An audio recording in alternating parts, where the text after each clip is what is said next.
The fastest way to make a RAG system worse is to tweak the prompt after a bad answer. Exactly. After a miss, the first thing to inspect is not the wording of the answer. It is the evidence the model actually received. So the real question is brutal. Did the system fail to find the right facts, or did it see them and still blow the answer? That split matters because retrieval failure and generation failure need different fixes. If you confuse them, you waste days tuning the wrong layer. Give me the first checkpoint. A user gets a bad answer. What do you inspect first, in order? Start with the retrieved context attached to that exact response. Look at the top chunks, their rank order, and the query the retriever used. Before anything else, ask one simple question. Was the answerable evidence present? Concrete scenario. A support bot says a customer can cancel anytime, but the contract actually locks them for 12 months. Where do you look? I would inspect the retrieved passages for that turn. Did any chunk contain the cancellation clause? If not, retrieval failed. If the clause was present and the model still said cancel anytime, generation failed. That sounds simple, but teams blur it constantly because the final answer is what people hear. Right, and that is why evidence inspection matters. The final answer is just the last step. The evidence shows the chain of custody for the fact. Chain of custody is a good phrase because stakes rise fast when the answer sounds polished. Polished is dangerous.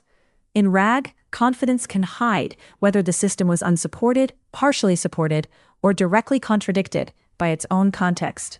Okay, let us separate the two failures cleanly. What does retrieval failure look like in practice? Retrieval failure means the right evidence never made it into the prompt. Maybe the user asked about cancellation, but the search query leaned too hard on billing, or the relevant clause was split across chunks and never surfaced together.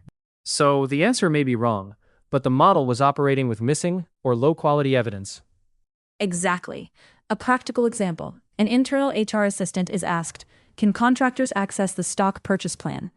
The correct policy sits in a benefits PDF, but retrieval returns a general equity overview and a page about full-time employees. That is retrieval failure. And if the exact contractor exclusion is in the retrieved text. Then the failure shifts. Now you inspect how the model used the evidence. Did it ignore a negation, overgeneralize from a nearby sentence, or merge two chunks into a false summary? That is generation failure. So one fast diagnostic is, if a human reading only the retrieved chunks could answer correctly, retrieval probably did its job. Yes, that is a strong test. If a careful human could not answer from those chunks, fix retrieval. If they could, fix generation behavior or answer constraints. Let me push on evidence inspection. Why not just score answer correctness and move on? Why spend time reading chunks? Because answer scoring tells you what failed, not why. Evidence inspection reveals whether the system lacked support, had conflicting support, or had clear support it failed to use. Those are very different risk profiles. Different winners and losers too. If you misread the cause, the retrieval team gets blamed for a reasoning problem, or the prompting team gets blamed for a search problem. And strategically, that misdiagnosis compounds. You can improve offline answer style, while live users still hit unsupported answers, which is the worst kind of fake progress.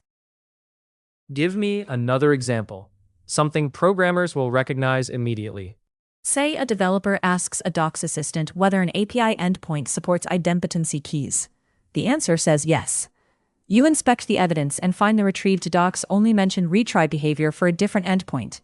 No idempotency section was retrieved. That is retrieval failure, not model creativity. And the flip side. You retrieve the exact docs saying idempotency keys are supported only for post requests. But the model answers, supported for all write operations. That is generation failure through overgeneralization. So, after a bad answer, the first move is almost forensic.